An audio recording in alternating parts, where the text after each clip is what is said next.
Welcome, everyone.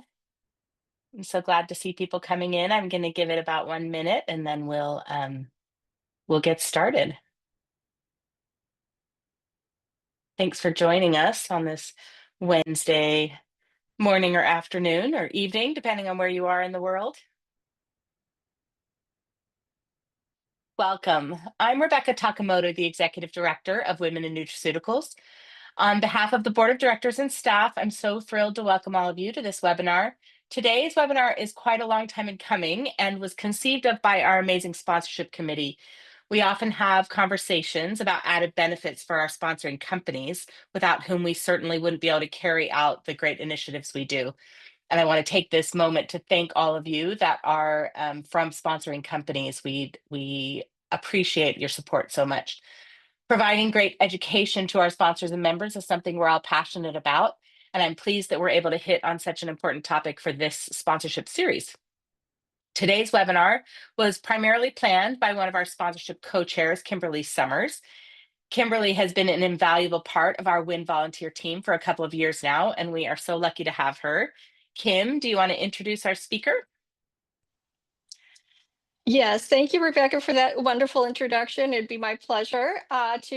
Today, I'm honored to introduce our guest speaker, Vida Thomas. Vida has practiced law for more than 25 years, beginning her career as an employment litigator before becoming a leading expert in workplace investigations. She has conducted over 200 investigations, served as an expert witness in employment lawsuits, and trained countless attorneys, HR professionals, and EO officers across the country. A founding member of the Association of Workplace Investigations, Vida also helped establish national best practices for the field. What sets her apart is her ability to balance compassion with impartiality, bringing clarity to complex, emotionally charged situations. Why this matters for WIN sponsors. We believe it reinforces your leadership role in championing inclusivity and equity within the nutraceuticals industry. It strengthens our shared commitment to creating workplaces where diverse voices are valued. It aligns with WIN's mission to drive growth, impact, and visibility for women across the industry. Your support makes it possible to bring forward conversations like these that equip WIN members to lead courageously and inclusively. So thank you again for your partnership and commitment to shaping a stronger, more equitable future for our industry. And with that, please join me with a warm welcome for Vida Thomas. Hello, Vida. Hello, Kimberly. Thank you so much for that lovely introduction. I really appreciate it. And thank you for the invitation. I love talking about this topic, unconscious bias, microaggressions, other related topics, because it's important to me. It guides my work as a neutral, as an impartial investigator and other neutral work that I do. And it's a topic that encourages continuous study, right? Continuous self-examination. And I'm really attracted to that, especially at this stage of my life, and especially the world that we find ourselves in. So really excited to be presenting to all of you today. And part of our presentation is going to involve you answering some poll questions. And Rebecca has very graciously agreed to control the poll questions. So before I share my screen, let's start off by asking you to give us your thoughts. There are no right or wrong answers. I'm really just trying to kind of get take the temperature of everyone. Okay, so get your mouse ready and please answer these 3 questions. The first one: to what extent do you believe unconscious bias impacts our daily decisions? Pick the one you think is appropriate. If you scroll down, question number 2 asks you, on a scale of 1 to 5, how confident are you in your ability to recognize your own unconscious biases? And then question number 3, have you ever witnessed an instance where you believe unconscious bias influenced a decision at work? I think we have about 2/3 of you who have answered, so we're going to give just a little bit more time for you to scroll down, see all the questions, and select your answer before Rebecca then shares the results. Pick whatever you think is appropriate. Again, there's no right or wrong answer here.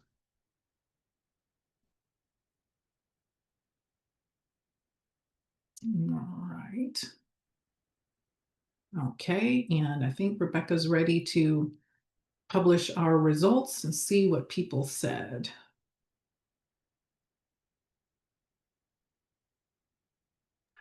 All right, so let's see. 64% of you believe that unconscious bias impacts our daily decisions to a moderate extent. I noticed no one said not at all, so that's very interesting. We're going to talk a lot about how unconscious bias impacts our everyday lives, and including in the workplace. Let's see how confident are folks in their ability to recognize their own unconscious biases.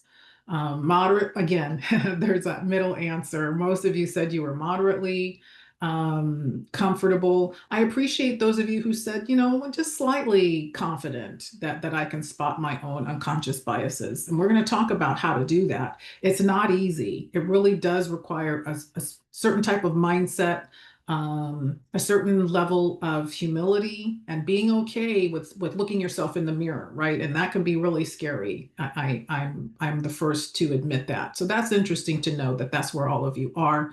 And then about your own experience with unconscious bias. Very interesting. A quarter of you say you frequently have witnessed an instance where you thought unconscious bias influenced a workplace decision. 58% of you said a few times. I'm not seeing anyone who says they've never seen it. And again, thank you to those of you who are saying, I'm not sure. I witnessed some things. I'm not sure whether they would be described as unconscious bias or not. And that's one of the points of our time together today, is to give you some definitions, to give you some scenarios.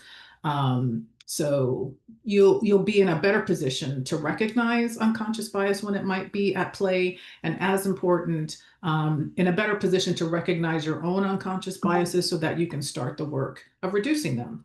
So thank you, Rebecca, for that. Now that we've completed the poll, I'm going to start sharing my screen so we can talk about what's the roadmap for today. Okay, is everyone seeing my screen okay? All right, I'm not hearing any no's, so I'm going to keep moving forward. Okay. So our agenda for today is pretty packed. I'll be upfront about that. We are going to talk about unconscious bias, its definitions, the ways that it shows up. We're going to talk about stereotyping, which is a very common form of unconscious bias. We're going to spend, a good 2/3 of our time on these topics of unconscious bias, answering additional polling questions to help tease out what exactly unconscious bias is and how it shows up in our lives and sometimes in our workplace. And then we're going to spend about the last third of our time today talking about a very important aspect of unconscious bias, which is microaggressions. Microaggressions are really the external manifestation of an unconscious bias. And I'll talk more about what exactly that means, but it really is an example of how sometimes in spite of our best intentions, in spite of our very good intentions, what we say or do doesn't land the way we intended. It actually lands in a way that feels harmful, that feels offensive to the person that we're dealing with. And so it's important for us to tease that out so we can understand, here are some things I used to do. I didn't understand how they might land with folks. Now that I'm aware, I can adjust my behavior. And then we'll wrap up with a discussion of, what do we do with all this? What happens if, either in the workplace or in some other aspect of your life, you believe you've experienced something that's the result of an unconscious bias, or if you feel you've experienced a microaggression? How do we talk about it? How do you address it in a way that's constructive and that will get you the result that you want? And just as important, what happens if you're the one who engaged in a microaggression? We're all human. It's going to happen to all of us at one time or another. And there are some really important ways that we can respond, either when we're aware that we've engaged in a microaggression and want to do something about it, or when someone comes to us and says, you know what, that thing you said, that thing you did, here's how it made me feel. Again, I'm going to give you some pointers on how to navigate that conversation in a way that's constructive, and will get you both the result that you want. Okay. So it's really important to start with some common definitions. People use the word bias to mean different things. Some people, when they say bias, they mean intentional discrimination, deliberate discrimination. That's not what I mean. I'm going to repeat that several times just to underscore. It's unconscious, which means it's not intentional. It means it's not deliberate. Other people, when they say bias, they mean a preference. I prefer this. I have a favorite. Is that technically a bias? Yes, I suppose definitionally that could be a bias. Other people mean stereotypes when they say bias. And the challenge of biases is that sometimes they are based in reality and real lived experiences that go into our subconscious, right? So they're not necessarily false experiences. There's often some kernel of truth. The difficulty is that our brain then generalizes from that one experience and causes us to have a bias. That means we're not really seeing what's there. Our subconscious is hiding information from us. And so that's why unconscious bias can be so tricky. What's also tricky is that biases come from so many sources, most of which we cannot really control, right? The biggest one is stereotypes that we encounter in the media and now social media. We see images, we hear stories, we hear accounts that can paint people in certain groups in one way or another, that goes into our subconscious and causes us to have an expectation that, oh, people in that group are always that way. And then when we encounter someone from that group, we take that stereotype right out of our subconscious and we apply it to this person we haven't yet met. Biases come from our own experiences, as I just described. I had a negative experience with someone who fit this particular profile, demographic, protected characteristic. In order to help me, again, my brain generalizes and says, Vita, I don't want you to have that negative experience. You know what? Avoid people in this category, or expect this kind of behavior from people in this category so that you aren't hurt in the future. Consciously, logically, we know that makes no sense. But our subconscious isn't about logic, right? It's about protecting us by generalizing. The people around us, the people who raise us, who are in our friend groups, who are in our neighborhoods, part of our religious organizations, all sorts of gathering places, communities in which we navigate, we take on their stereotypes and their biases and their preconceived views of the world. We observe things from infancy and we filter those all into our brain. And again, they go into our subconscious, and it's really easy to jump to conclusions and make assumptions based on the stereotypes in the media, our own experiences, the experiences of people around us, and our own observations. So as you can see, so many sources, right, of potential biases. It's almost impossible to sort of block them all out of your subconscious. And so we'll talk about, well, what do you do then if you do have an interest in reducing your own unconscious biases? And here's the gateway to recognizing and reducing your own unconscious biases. It's to resist the very normal, natural instinct to say, not me, right? Not me. My best friend is gay, so I can't be homophobic. Not me. My husband is Jewish, so I can't be anti-Semitic. Right? It's a very natural defensive instinct. Why? Because we've been raised to associate the word bias with intentional malice against that group.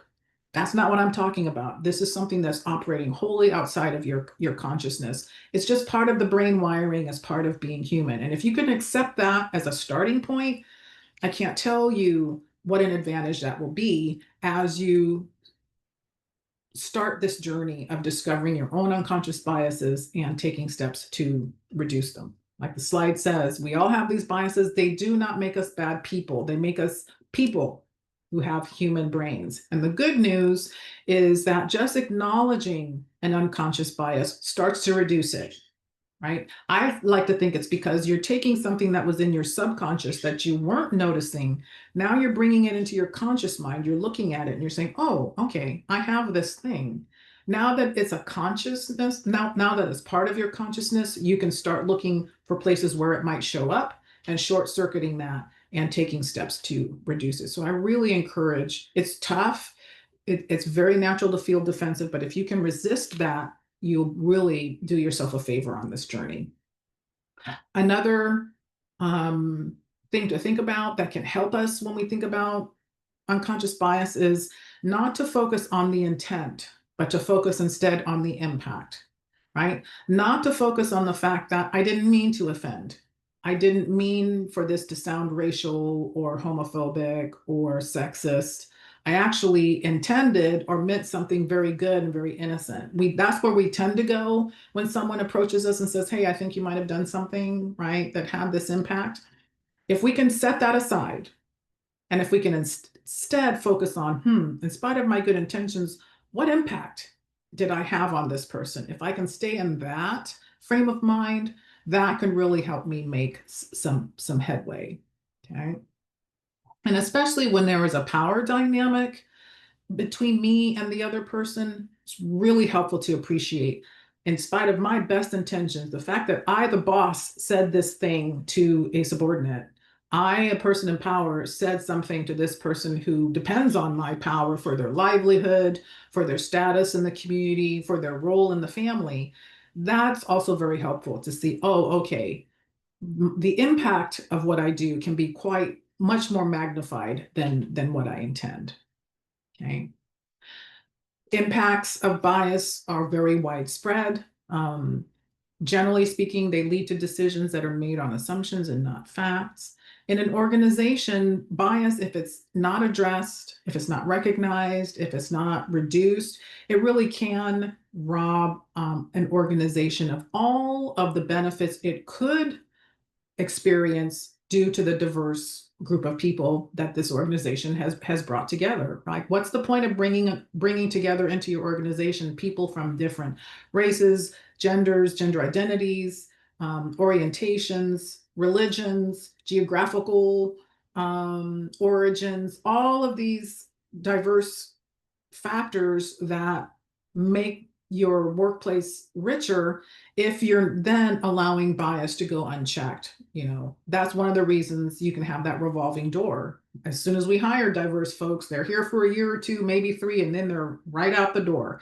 And what may be at the root of it is biases that are unrecognized, that are unaddressed, that are getting in the way of creating an inclusive work environment. So you're going to have difficulty hiring, that revolving door of turnover. And most importantly, bias can break down our trust. No team, no organization of people who are working toward a common goal can accomplish that goal if they don't have a core level of trust between them. And so if there are these biases that are not being acknowledged, that really can destroy the trust and the communication in the workplace. And so, because I think it is important to really think about the impact of even unintentional actions, I really like to share this video with folks because it says so much more than I can say in words.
such a powerful, powerful video.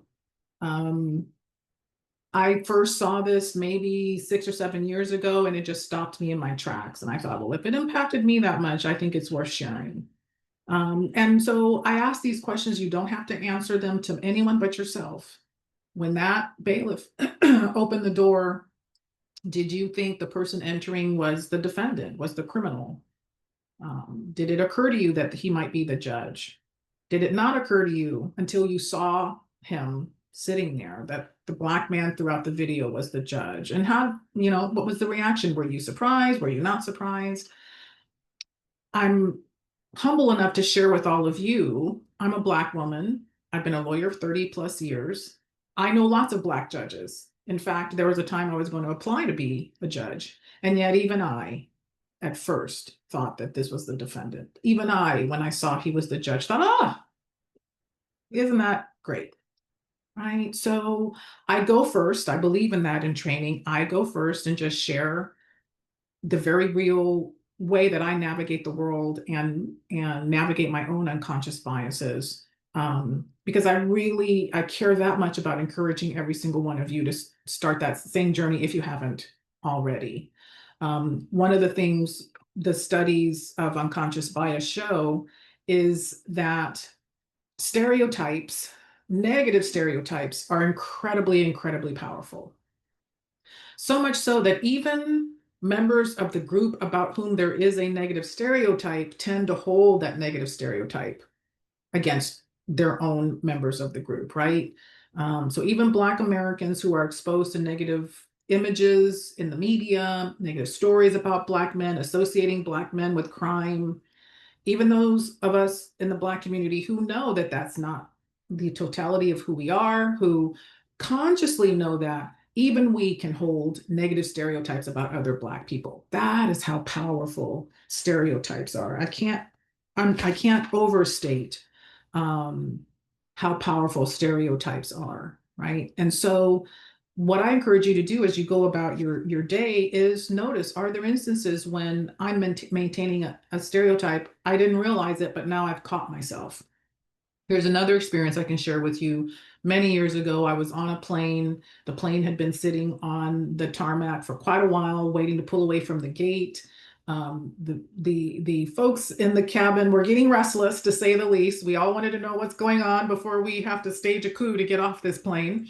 The flight attendants must have noticed, and so one of them announced, "Hey, the captain's going to come out and tell us what's going on."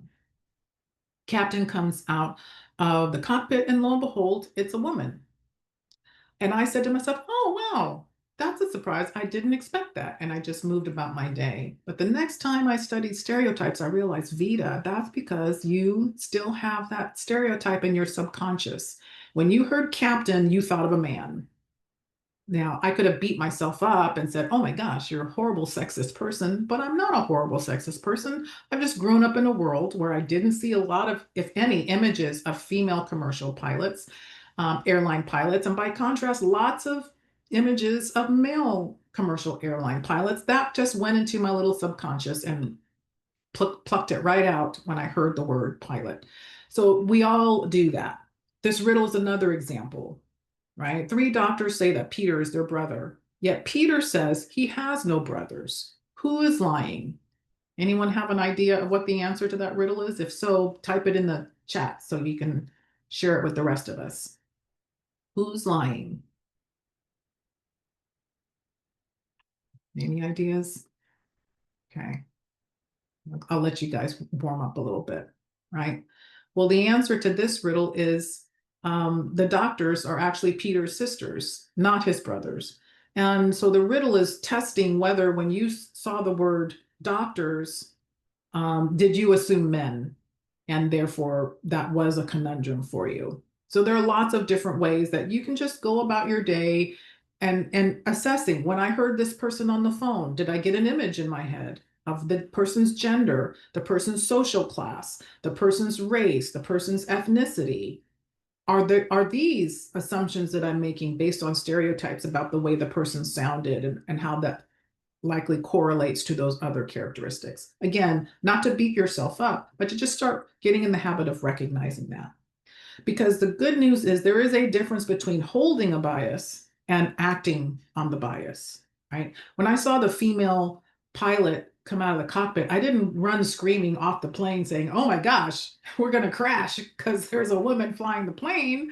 No, I realize that a woman pilot is just as capable as a male pilot, but it's just that I didn't first think of a woman when I heard the word pilot. So I'm always going to encourage you to just do that honest examination of yourself, because I promise you, you're really going to grow as a person. It's only when we can admit those things about ourselves that we don't think are attractive that we can then decide, I'm going to improve this part of myself.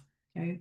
So I'm a person who believes stereotypes are powerful and that they're almost always harmful. I can't really think right now of a situation when a stereotype might be helpful, because there's so much harm that can come from them, right? They are an overgeneralized belief about a particular category of people or thing. Positive stereotypes are just as hurtful, right? Because they box people into little boxes and say, oh, you're a woman, you can only be these things. You're a man, you can only be those things, and you can't be the things in the other box. They're so limiting, and if they are internalized, they end up being self-limiting. They have a long-lasting negative impact. And if you have an interest in studying stereotypes in greater detail, there's a really interesting phenomenon called stereotype threat that I encourage you to look, just even if you just Google it.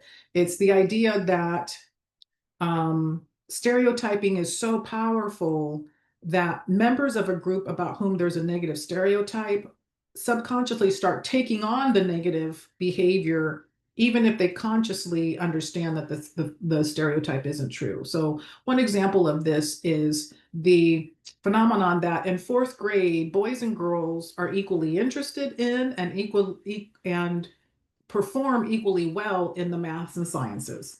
No gender difference. By the time they're in high school, the gap in performance, the gap in interest is pretty big. Girls in high school, much less interested in math and science, and rate themselves as far less capable in math and science than they did when they were 4 years old. And there's no reason to believe that in that time period, they've become less intelligent, less capable.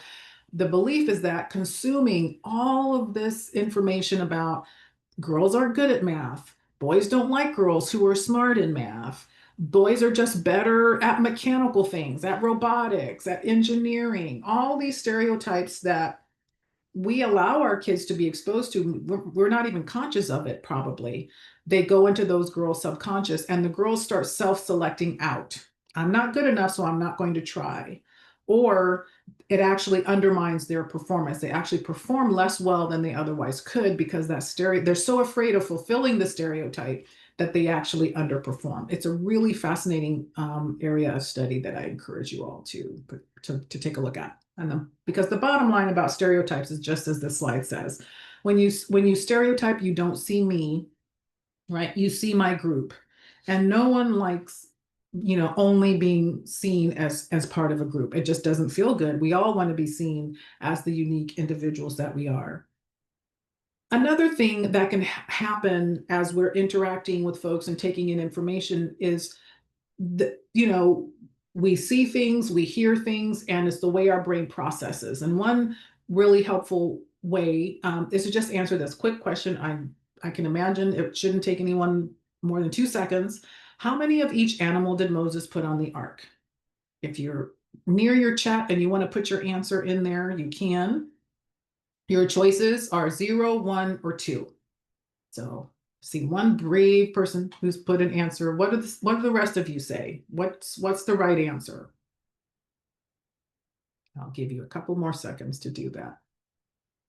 Okay, well, if you're thinking to yourself that the answer is 2, that's not the right answer. The correct answer is 0, because Moses didn't put any animals on the ark.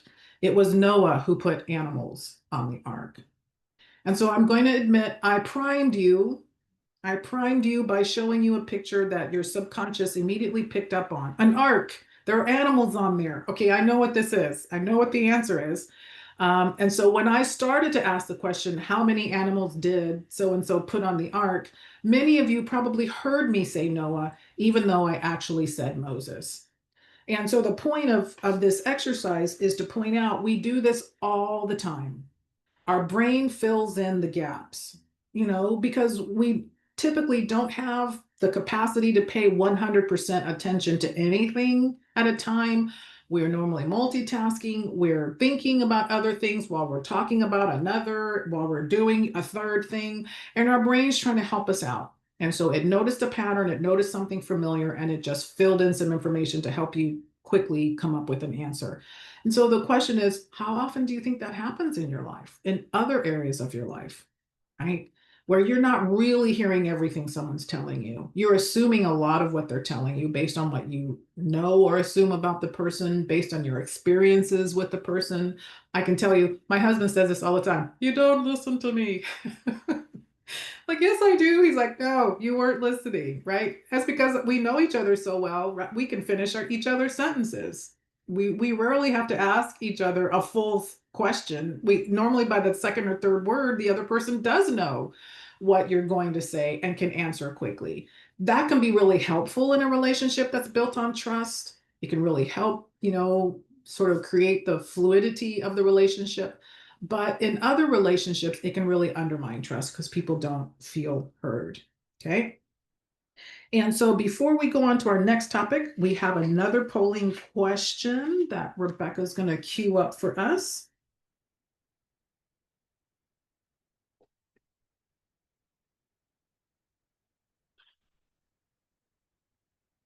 Okay, which of the following scenarios best illustrates the concept of unconscious bias?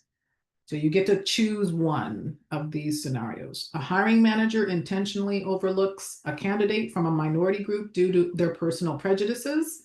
A team leader consciously assigns a high profile project to a male employee because they believe men are naturally better at leadership. An executive assumes a new employee is the company's receptionist based solely on their gender without any prior knowledge of their role, or an employee openly makes a derogatory comment about a colleague's cultural background. All right, looks like we've got close to 50% of you. We'll wait just a little bit to give more of you a chance to log in and answer. Go ahead and click which one you think applies.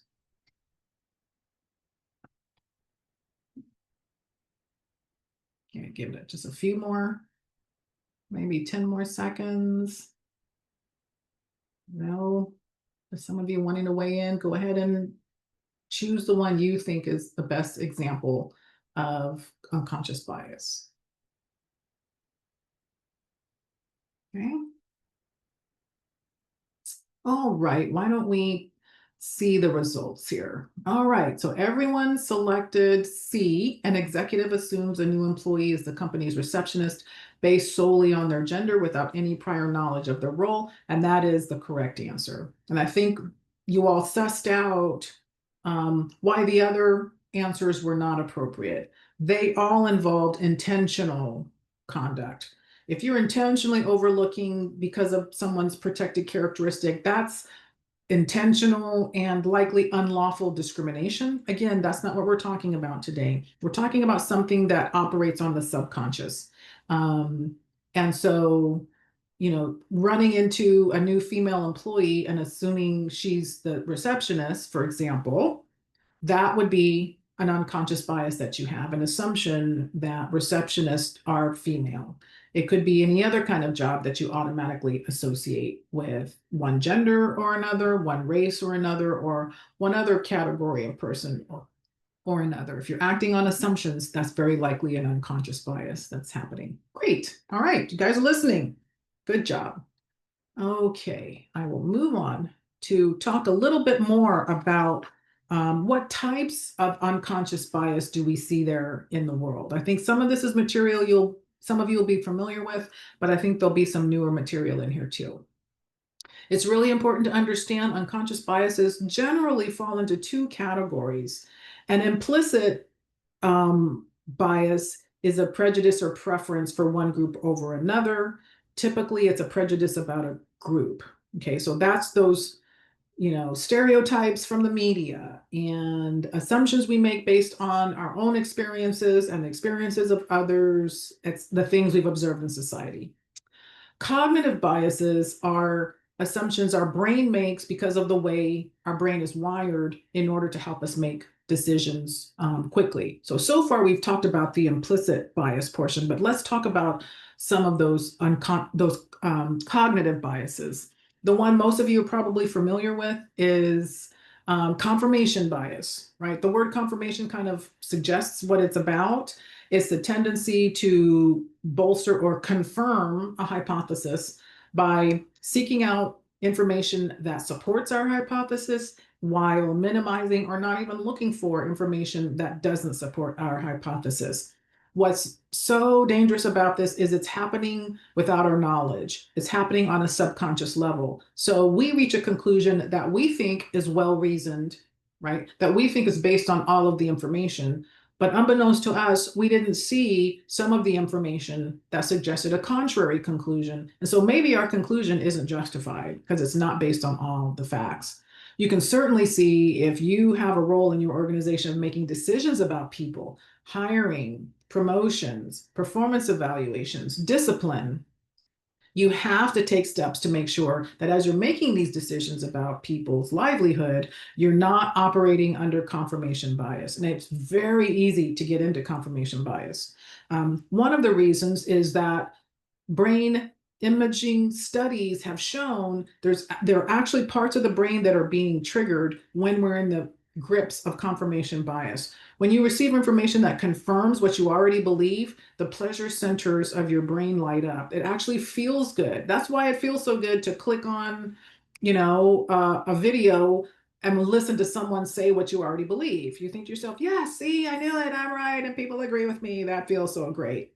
By contrast, brain image studies show that when we are confronted with information that conflicts or contradicts what we already believe, the reasoning centers of our brain actually shut down. They can see that on these brain scans. So our brain just says, nope, not going to see it, not going to take it in.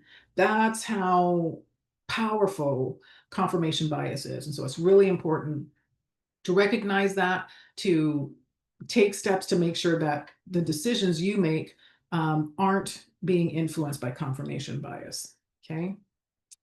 Observer effects, or often called priming, is the phenomenon that even when we're observing something in what we think is a neutral state of mind, if we've been given extraneous or outside information about this issue beforehand, that's actually impacting what we think we're seeing.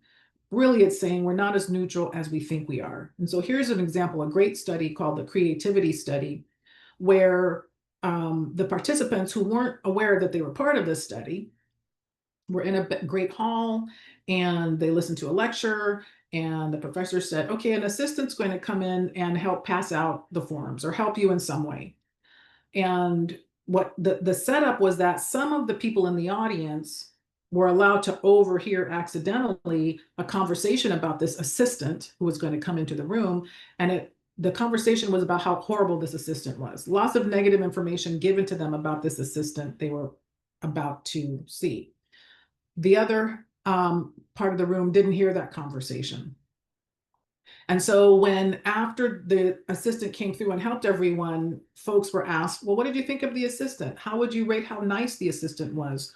Those who were not told didn't overhear anything negative about the assistant gave them a very high score on a scale of 1 to 10, a 9.33.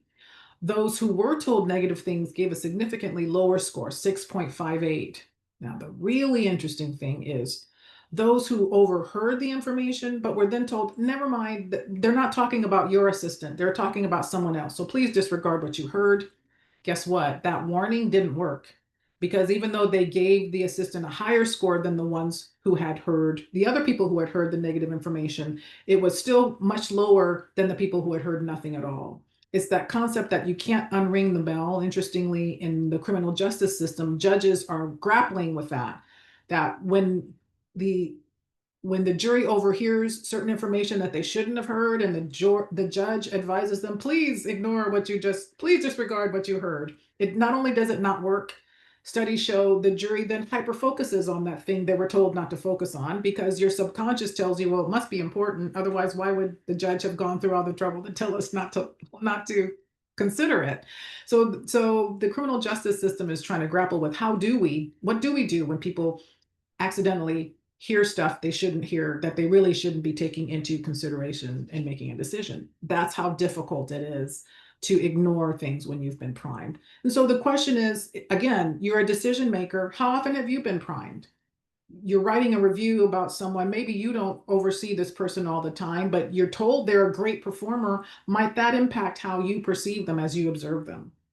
By contrast, if you're told ahead of time, this person's not a great performer, is that going to influence what you see? Are you going to notice more of that person's errors than you would have otherwise had you been told they were a great performer? We like to think we're objective and totally logical. We're not. We're not. These things really do matter. So, your organization should keep these things in mind, build in steps to protect not just the employees being reviewed, for example, not just the employees about whom you're making these decisions, but also the managers, the leaders who are making the decisions. It's good for you too to insulate yourself from being primed. Anchoring is similar to priming. I like to think of it as when a boat drops an anchor, the boat still moves, but not very far from that anchor point. That's the whole point of the anchor, is to sort of limit, right, the circumference of where this boat's going to go. And so the anchor concept is that first piece of information you hear about something, it acts as an anchor that weighs you down. And your ultimate conclusion isn't going to stray very far from that initial anchoring piece of information. And yes, it even impacts judges who are supposed to be neutral, who have a lot of experience in settlement negotiations. When one judge is told the plaintiff wanted $10 million, that judge awarded 3 times more than the judge who's told the plaintiff wants a significant amount. That number 10 million stuck in the judge's brain, and subconsciously the judge is working at coming up with a settlement that's in that range. That's why we take so much time when we're engaging in settlement negotiations, right? Whoever goes first, you don't want your number to be too high or too low, because that first number is going to influence how the other party assesses the strength of your case. So you have to be really careful. The halo horn effect talks about the fact that subconsciously we tend to believe like goes with like. Lots of studies show that humans think that someone who's taller, more attractive, is also friendlier, is more capable, is smarter, even though statistically there's no correlation between physical appearance and intelligence. There's no correlation between physical appearance and how nice you are or how capable you are. But we think positive goes with positive, negative goes with negative, right? And so think about how that impacts, again, people in the workplace, right? We assume the employee who's high energy is actually more productive and is actually doing things. It may be the person's just running in circles, but that high energy employee leaves such a positive impression. We associate all sorts of other positive attributes to that employee. We need to make sure we're actually confirming that, right? The attractive employee, again, we talked about that. Well-dressed. There's a reason you dress well for your first interview. You want to make a good first impression that's going to be a lasting impression. That's a very old adage. It's true. It's explaining the halo horn effect. We place a lot of stock in our society on size, right? On slimness, on thinness. And by the same token, lots of negative attributes are assumed about folks who are not thin, who are slightly or moderately or greatly overweight. We assume that those come along with negative personal characteristics, even though there's no correlation between the two, right? So these things are happening on the subconscious level, which is why it's important to monitor them. And the last type of cognitive bias we're going to talk about is conformity effects. This is really talking about, even in the United States, where We don't have a formal class system. We're not like India. We're not like Great Britain. We are determinedly classless, but we still notice status and we still place a great deal of emphasis on status. And we assume those who are of higher status are smarter, more capable, more deserving. Their opinions are more important. Their examples should be followed, et cetera, et cetera, et cetera. And that by contrast, those who have far less status, who are at the lower ends of the social status ladder, deserve less so. And then within that ladder of social status, there's class, there's race, there's ethnicity, there's gender, religion, orientation. All of those things our society has placed at different steps of that ladder. And that's all internalized in how we view folks, how we value the opinions and the needs of people based on where they are. Okay. So what's the wrap up here? Remember, unconscious bias is normal. It's the way the brain works. It's happening outside of our conscious knowledge, outside of our conscious intent. Unless you do the work to really discover your own unconscious biases, they're going to be hidden from you. And the danger is that they're going to control you without your knowledge. If you were living in a vacuum on an island by yourself, who cares? And that you wouldn't be able to have impact on people. The reason we talk about unconscious bias is that we are making decisions about people in our work, in our everyday lives. And if they're being controlled, even in part by our unconscious biases, we may be harming people, even though we don't intend to, right? And then what I think is really important is to emphasize is that at the same time that unconscious bias is unconscious, so it doesn't make you a bad person, studies show that most people have negative unconscious biases against members of traditionally marginalized groups. And so it's important for us to grapple with those unconscious biases because they do have a disproportionate impact. They don't hit everyone equally. They have a greater disproportionate impact on people who are in marginalized groups, racially marginalized, gender marginalized, orientation marginalized groups. So that's why, another reason why it's important for us to do the work, in my opinion. Okay. We have another polling question, Ms. Rebecca, who's been doing a great job with the polling questions. This one's a scenario that I want folks to sort of think about, and then you get to answer a question. What do you think? You're a successful female engineer at a tech company. You're leading the hiring process for a senior leadership role on your team. You've narrowed it down to two final candidates, David and Maria. Both have impressive resumes. They meet all the technical requirements for the job. David has decades of experience, a strong track record of leading large teams. During his interview, he was assertive, confident, highlighted his accomplishments with clear, direct language. He spoke about his ability to drive results and take charge. Maria also has 10 years of experience, but in her interview, she was more collaborative. She focused on how she supported her teams, mentored junior colleagues, and she emphasized her ability to build consensus and create a positive team culture.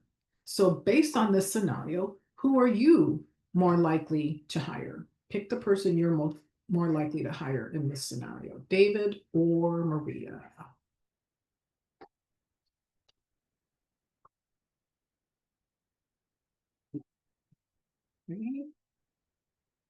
For more people. Okay, like I said, there's no right or wrong answer, so just really give us your best shot. Based on this limited information, who would you hire, David or Maria?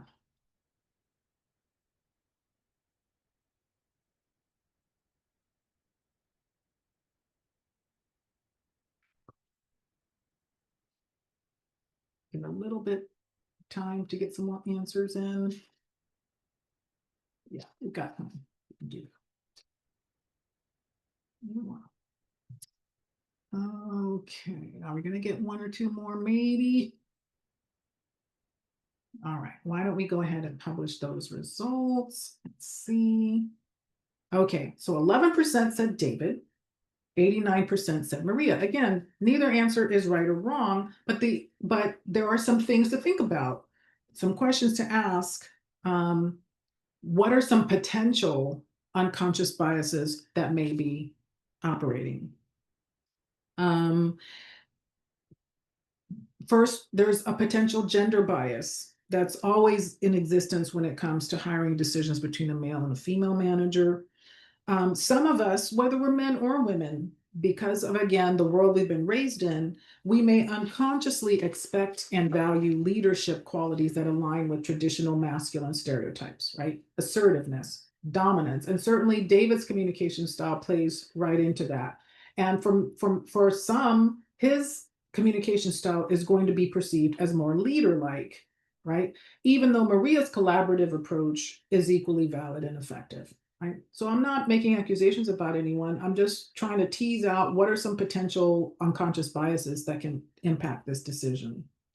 What's also at play here is that women, especially women in leadership roles, are in this double bind you may be aware of, you may have experienced, you may have heard of, which is if a woman is assertive, she may be seen as aggressive or abrasive. When a man's assertive, it's a positive leadership style that suggests the person is a leader. When a woman is assertive, it's seen as more aggressive or abrasive, a negative. Why is that? Well, that's often because, again, based on stereotypes that we're raised on, we expect women to be more nurturing. We expect them to be more collaborative, as Maria has communicated she is. So if Maria had come in with David's communication style, there's a possibility that people would have been put off by that and said, she seems kind of pushy. She needs to tone it down a bit. On the other hand, if she is collaborative and empathetic, that can be seen as less authoritative, right? Less decisive. I see that a lot, right? That the idea of let's collaborate, let's let everyone weigh in on the decision, let's go survey and get people's opinions so we can get buy-in, which can be a very effective leadership style.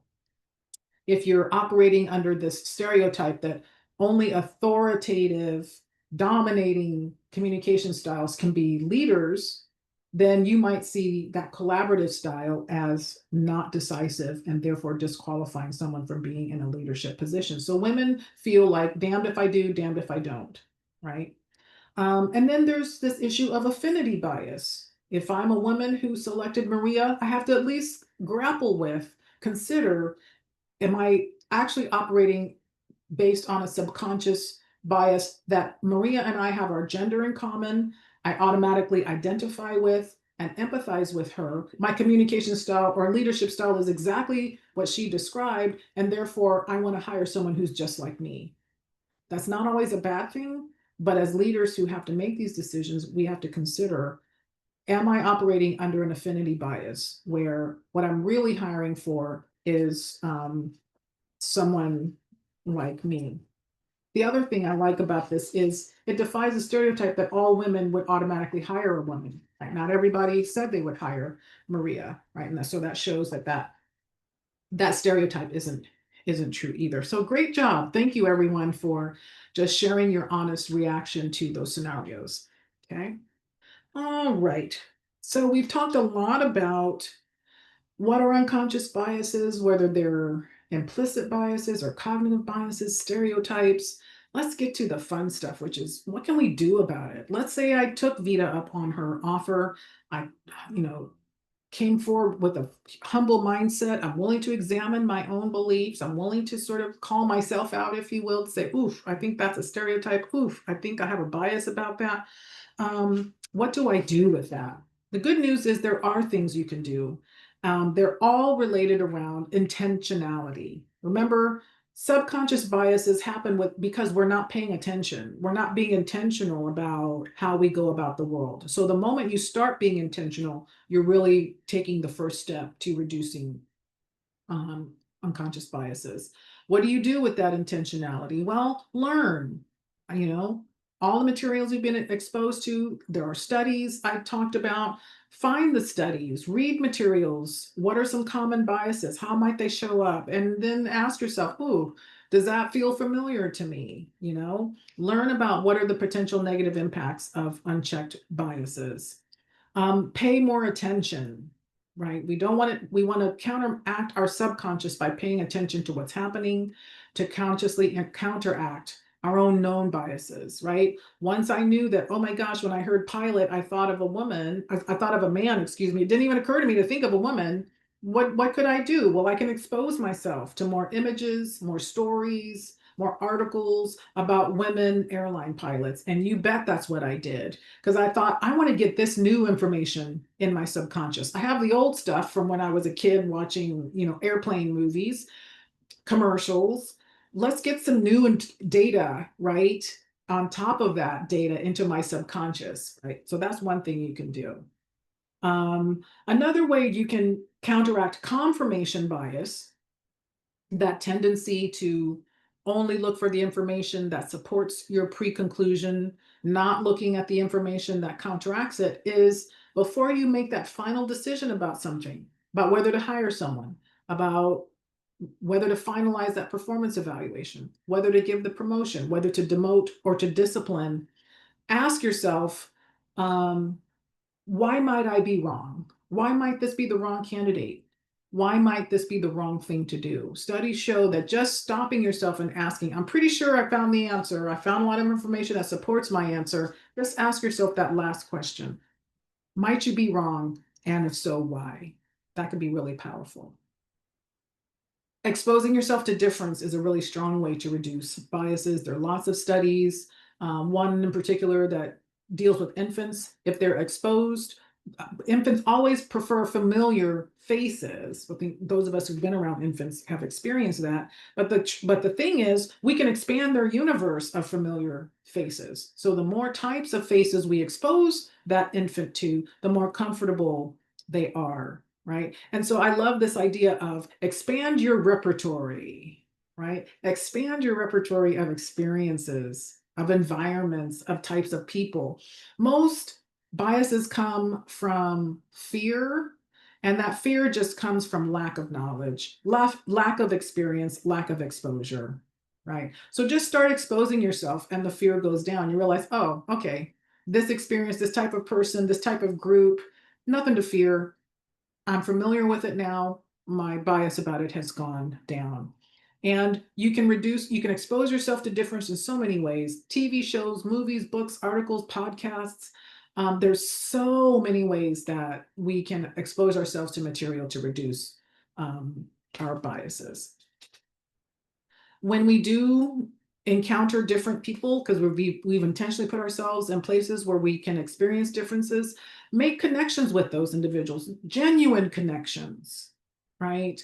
I'm not saying go collect, your collection of diverse people. Okay, I've got my Black friend and my white friend and my gay friend and my Christian friend and my Muslim friend. Yay, look at me. I'm so progressive. I have no one wants to be your pet anything.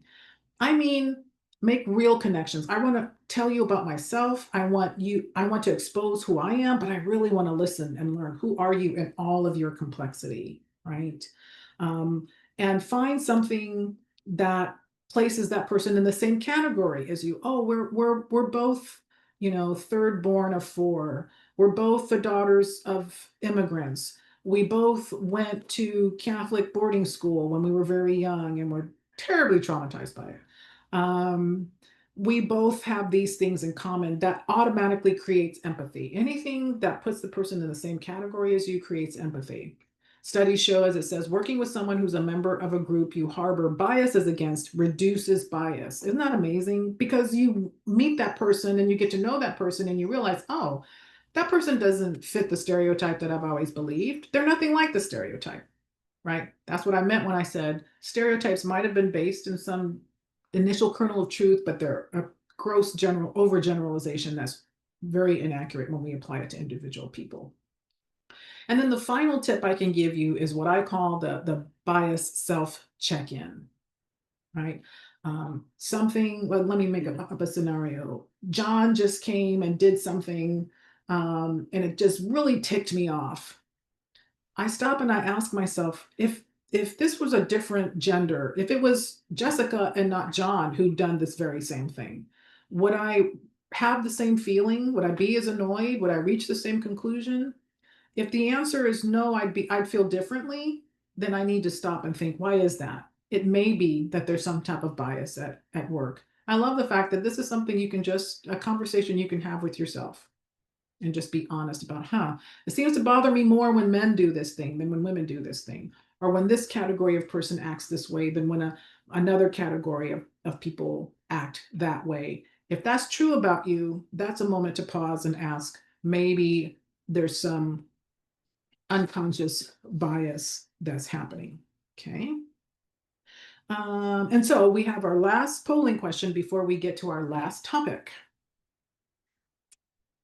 Okay. Which of the following scenarios is the clearest example of a microaggression? The CEO gives a negative performance review to a female executive of color after she raises concerns about pay equity. That's one option. Option two, a colleague says, "Your English is so good," to a second-generation immigrant. Third option, a coworker intentionally uses the wrong pronouns for a transgender colleague after being corrected multiple times. The last one, a customer service agent yells at a customer after they complain about poor service. Okay, so pick the one that you think is the clearest example of a microaggression. Okay, I think we're looking for a few more answers. We're almost there. Just log in your choice.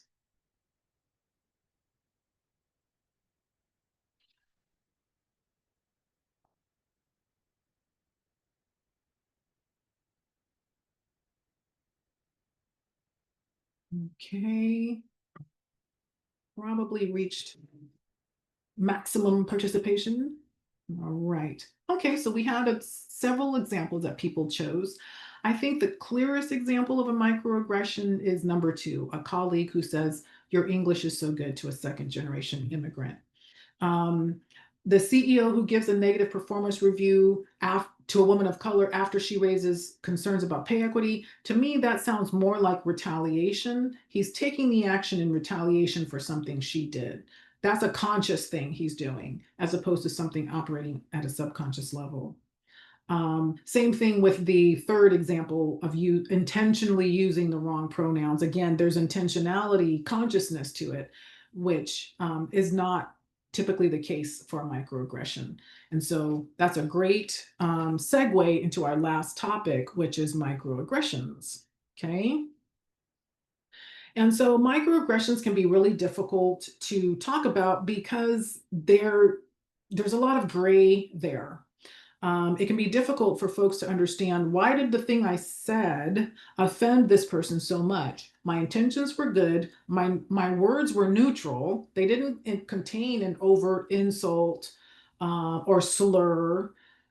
I don't understand why they didn't land the way they did. And that's really what the topic of microaggressions is about, is sometimes even when we do something unintentionally, when our intentions are actually good or innocent, what we say can land the wrong way, because what we may not realize is the thing we said or did has an underlying potential unconscious bias at play. And so I'm going to share with you a chart that has a lot of examples. I'm not going to spend a ton of time going over every single example. You'll have access to the materials later, but microaggressions typically are innocent, unintentional slights against someone that are perceived as discriminatory.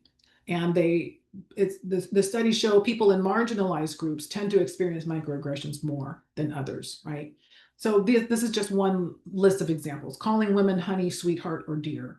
If you don't also call men in the workplace honey, sweetheart, or dear, then that suggests there's an unconscious bias at play, that you believe there's some correlation between women and being able to call them these sort of infantilizing kind of terms of endearment that you wouldn't call a man.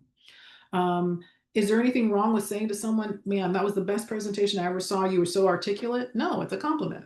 It's a compliment. Just be aware that people in certain groups tend to hear that compliment disproportionately in such a way that it then causes them to wonder, why did you say that because I really was the best you've ever seen? Or did you say that because you weren't expecting me to be this good, given my gender, race, etc.?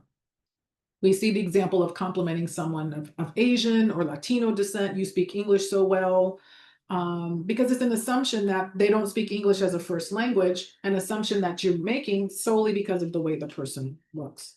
So all of these are examples of things that might be well-intentioned. They might even be intended as compliments, but they don't land that way because it's kind of like a backhanded compliment, right? And it leaves the person not feeling very good.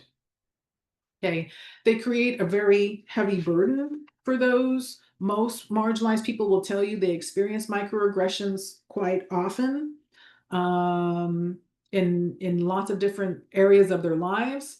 And this one study shows, 73% of people who identify as a minority say that they've experienced microaggressions at work. 50% of people that quit their jobs in this particular year did so because of this sense of disrespect. Maybe not always tied to microaggressions, but the nature of microaggressions is such that they're cumulative, and it's the cumulative of impact or effect that really is so damaging. Each one of them is a tiny little pinprick, but over and over and over again, they can be really damaging. Okay. And Yesterday, one challenge for folks who experience microaggressions is, what do I do in the moment? That's the other thing that makes it so stressful. Something's happened to me and I have to decide what to do about it. So let's see one example of that. Yesterday, I had to show a new employee around the hospital as part of our onboarding orientation. Great place. You're going to love it here, Beth. I'm excited to be part of the team. So, where are you from, Trisha? Oh, I have a nice short commute. I'm from Garden Park. No, I meant where are you from originally? Where are you from originally? I hear this almost every time I meet someone, so I wanted to say, just like you, I was born in this country. Just like you, I'm here legally. Maybe she was genuinely interested in my background, but usually it's more than that. It's a way to find out if I really should be here at all. Like I'm less than because of my ethnicity. In the end, I just let it go. I'm originally from Garden Park, born and raised. A couple of generations, actually. Oh. Right. And so what this video is showing is that conundrum, that dilemma in the moment. Am I overreacting? Am I being hypersensitive? But you know what? This keeps happening to me in this particular scenario, which leads me to believe something is happening related to my ethnicity, my race, my gender, my orientation, my gender identity. And that's really the true impact of microaggressions, is this 1,000 paper cuts idea that I took from an article that I read about, I don't know, 8 or 9 years ago. It really is like 1,000 paper cuts. One paper cut, it stings and you might go, oof, but you move on. The pain goes away very quickly. But imagine if every day you got a paper cut in the very same spot on your finger, just once a day, every day, every day. After a while, that finger is now throbbing. Give it a little bit more time and you're holding that hand away from anyone. You don't want anyone to even touch it. You see someone coming close to your hand, you're like, stay away. And those folks are wondering, what's wrong with you? I'm just trying to say hello. I'm just trying to shake your hand, right? They don't know that you've experienced these same, this same paper cut over and over again. And that's the case for people who experience it. It's small in the moment, which means it's very difficult to say anything in the moment because you don't want to be considered hypersensitive, overreacting, but they pile up. And then one unlucky person is the 100th or 200th person to say that thing to you, and you have an outsized reaction to that one person, and they really don't understand. And we don't want that. And we'll talk about how to talk about these things in the moment so that you can avoid the buildup of these microaggressions or other insults and find a way to talk about them in real time. Okay. Microaggressions can really get in the way of creating an intentionally inclusive work environment or any other kind of group that you want to be inclusive, right? Because they are othering. the person who experiences the microaggression thinks you're thinking of me differently because of something about me. I don't feel like you're including me. Okay. You're treating me as if I'm really not part of the group. You've noticed something about me that distinguishes me from the group, and that's why you made this comment about me. Well, that can be very difficult to navigate around. Okay. And it really ties into that stereotype idea. Remember, the problem with stereotypes is you see the stereotype, you don't see me as an individual, right? And so when you come up to me and say, where are you really from? You're seeing me as part of this group that you're making assumptions about, and that can feel very othering, and it doesn't feel inclusive. So as I mentioned earlier, I have shared with you a number of slides that replicate a really helpful chart that I and a colleague found in the journal the American Psychologist magazine. And it's a chart of racial microaggressions. And I really think it's very helpful. I use this in training, I refer to it myself. I try to update it with new information about new types of microaggressions so I can be aware of innocent things that I say with the best of intentions that might be making someone feel othered, might be perceived as a microaggression. So the left column is labeled theme, and it tells you what's the problematic theme of the microaggression being described. The middle column, of course, gives the actual microaggression, and then the third column explains what's the unintended message that's being conveyed through this microaggression, right? So the where are you from, where are you born, you speak good English, these all come under the theme of feeling like an alien in my own land. I was born in America. I bleed red, white, and blue through and through, right? I am as patriotic as anyone else. And yet, when people see me because of my appearance, they assume I'm not from here. That can feel very, very othering, right? That I'm treated like a foreigner in my own land. So I encourage you to review some of these materials. I think they can be really helpful, especially the ones that, when you see them at first glance, you're like, well, what's the problem with that? That's a compliment. That's a clue to you to say, okay, well, let me see what is potentially problematic. In spite of my intention to compliment someone, why might they not receive it as a compliment, right?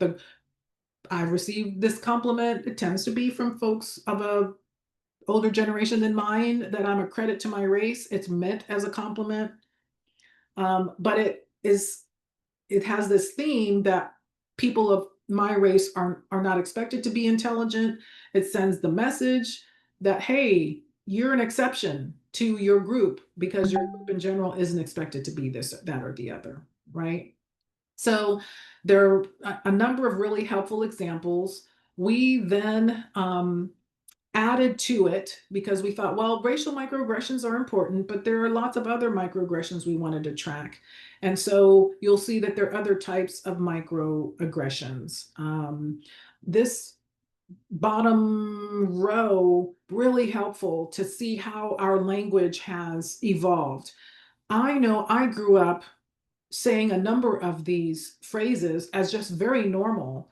And it wasn't until I was an adult, it wasn't until I studied other other cultures and other experiences that I realized, oof, actually the origin of some of these statements is not good at all. The origin really is meant as an insult, right, to other groups. And so that's why it's important to keep abreast. I did a training once with a work group that was of different age groups, and there happened to be two individuals who were Korean American, and the older they had a good relationship, and they explained to me that this phrase you may have heard called fresh off the boat, to the older gentleman who probably was maybe a young boomer, that was a funny phrase that Korean Americans in his circles just used, as a joke with each other. There was nothing offensive about it. But to the younger lady who was also Korean American, very offensive, right? And so it's really important to have those conversations to learn how Something that offends one person may not, but more importantly, to understand why. That's really what's most important.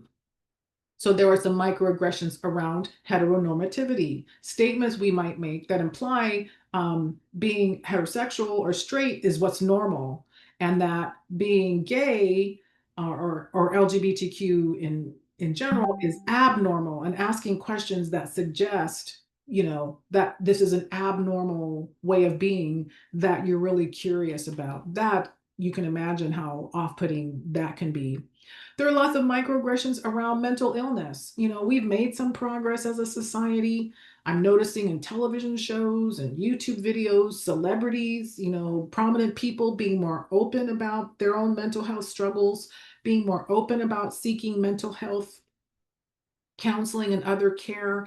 And yet there's still a tremendous amount of stigma around mental illness, so much so that it can be tempting to downplay someone who's trying to share with you that they're having mental health struggles. There's still a tendency to believe mental health conditions are not as serious as physical conditions, right? And so the amount of sympathy we give to someone diagnosed with cancer, do we give the same amount of sympathy and support to the person diagnosed with depression, diagnosed with bipolar disorder?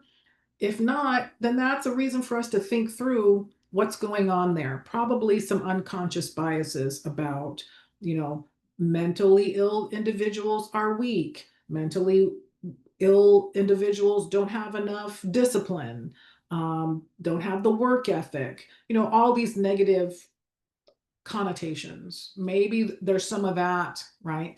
That's in your subconscious that's at play. Lots of microaggressions about age, right? That's the group that it still seems okay to kind of tease, right? Assuming older people can't use technology, do you even know what TikTok is? Yes, I do. I'm well read. My age doesn't mean that I stop advancing, that I stop learning, right?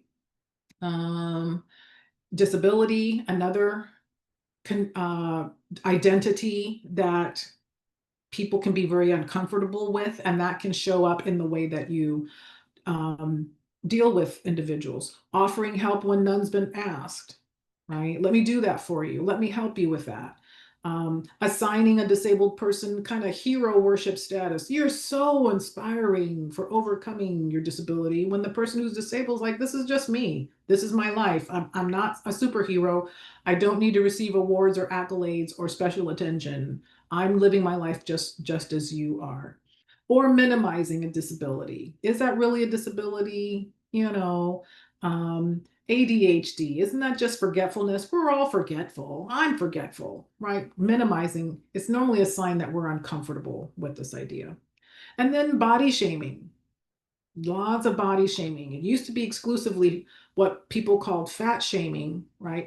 Attributing negative characteristics, negative character traits to individuals who are larger size, feeling very entitled to judge them. But I'm seeing some body shaming of people who are very thin. What are you, anorexic?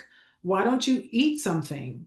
Are you trying to starve yourself? Again, trying to shame someone because of their body size. So please read through those. And if you recognize yourself in any of them, it's really just an opportunity to have a conversation with yourself to examine how you might want to change some of your thinking. Okay. Let's see. The other conundrum is, how do you respond to a microaggression? Interesting video that talks about that. I'll show a little bit of it, and then we'll end up with how to have conversations.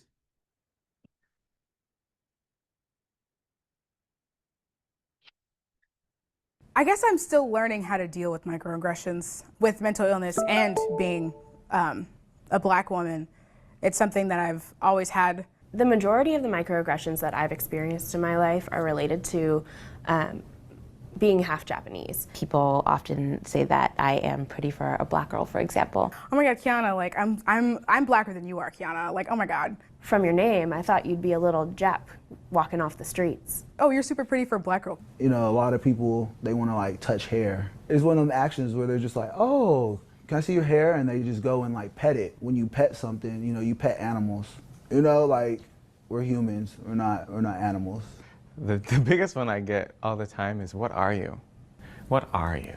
And then they rattle off, because I'm so ethnically ambiguous, they rattle off this list of like, oh, are you Mexican, Native American, Puerto Rican, yada, yada, yada, yada. Why do you need to know that? I don't think it necessarily changes my intelligence or anything like that. It's just that you can put me in a nice little box. It's disheartening to have people tell you you don't look like a particular group of people that you self-identify with. It's hard because I do self-identify as a Hispanic. I was born in Chile in South America. I feel like, how Chilean can I get? You know, I don't know what else to do. But then I try to model correct behavior. So if somebody says, where are you from?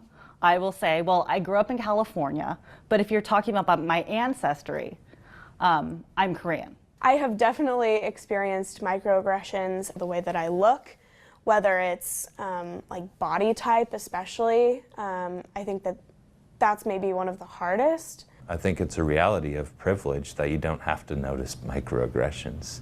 What gives me a sense of agency to address microaggressions is honestly the identities that I have that are privileged. I think sometimes when a microaggression is done to me or others, I'm pretty quick to respond back or to clap back. But I often think sometimes that's hard to do. There are those times where, you know, you want to educate that person, and there are those times where you just want to run away, but then there's some times where you just have to have a good laugh.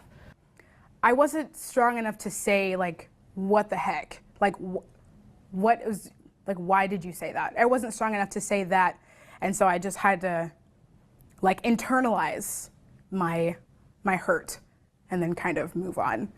A lot of times I don't think that people are trying to, what would you say, send microaggressions on purpose. I think that a lot of times microaggressions are, you're just not educated on what needs to be said or what you should say. I think a lot of times people really just don't understand the impact of their words or their comments or something that has become a colloquialism in regularly exchanged conversation in our culture. A lot of times microaggressions are unconscious and people don't realize the impact, and a lot of times that wasn't their intent at all. But at the end of the day, it doesn't matter about intent because it matters about how it impacted you. Right?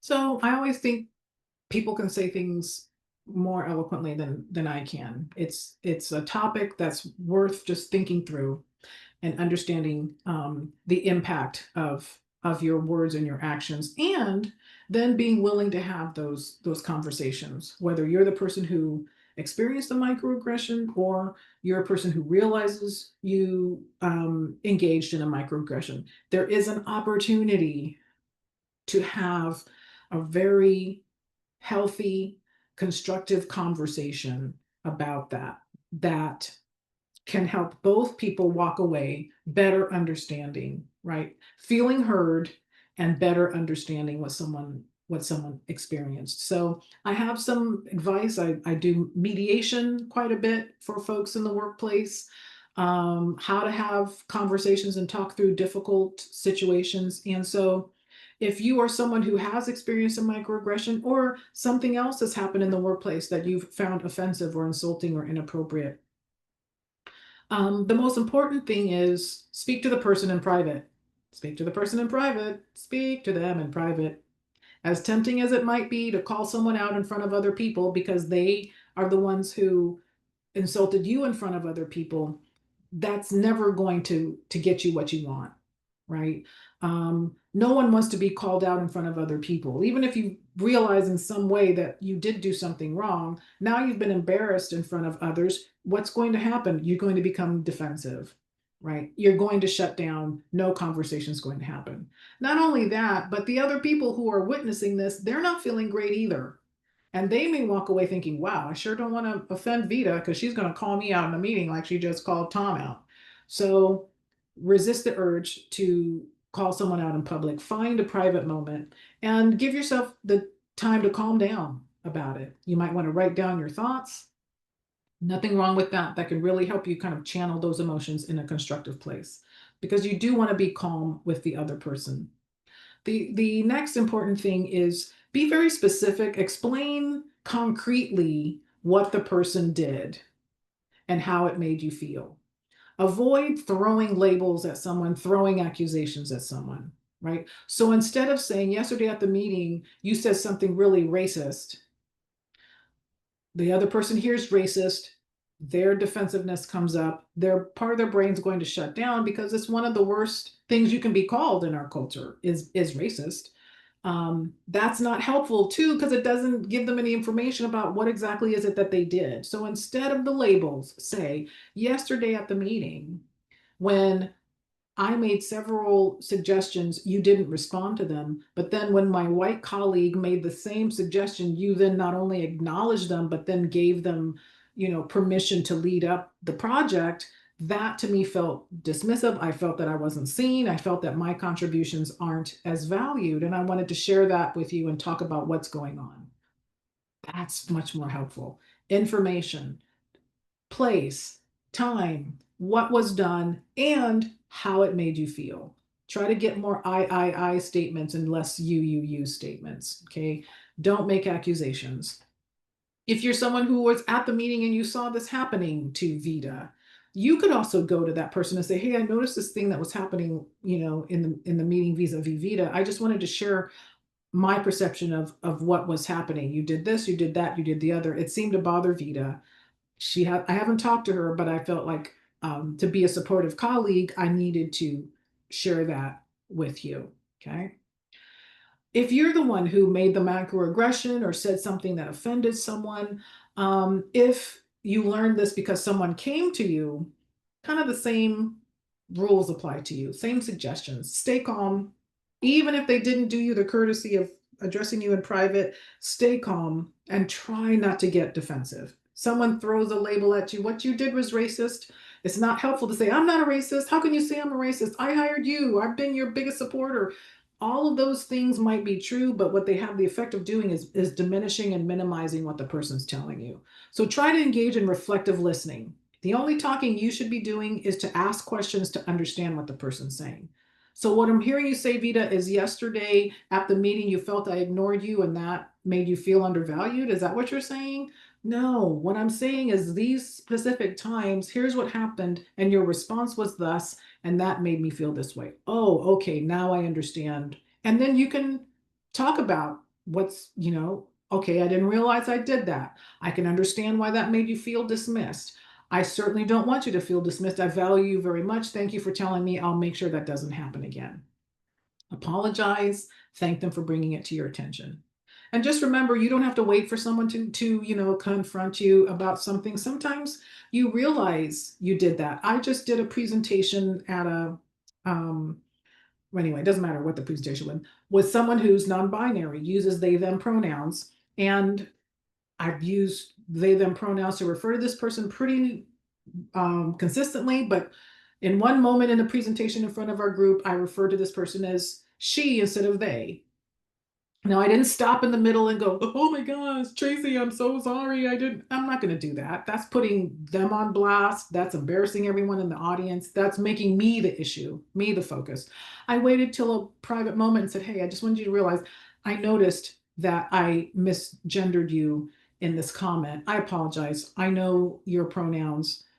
I will continue to work to make sure I use the right pronouns. And they said, oh, Vida, I didn't even notice. I know you're good. We're good. But so I didn't wait for them to come to me or for a student to come to me to say, hey, we noticed you misgendered, your co-presenter. So you can always do that on your own. All right, we made it through to the very end. If there are questions, I'm more than happy to stick around. I didn't notice any questions coming up in the chat as I went along. If there are no questions, I just want to thank again, Rebecca and Kimberly for the opportunity to speak to all of you. And I hope you enjoyed the material and found some really helpful information. So I will stop sharing at this point.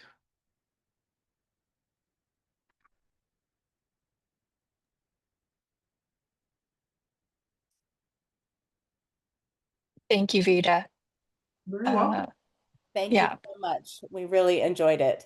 And everybody watching, we will have a link to the recording so that you can get that. And to the presentation, and there was so much good information there. I hope that you all really enjoyed it.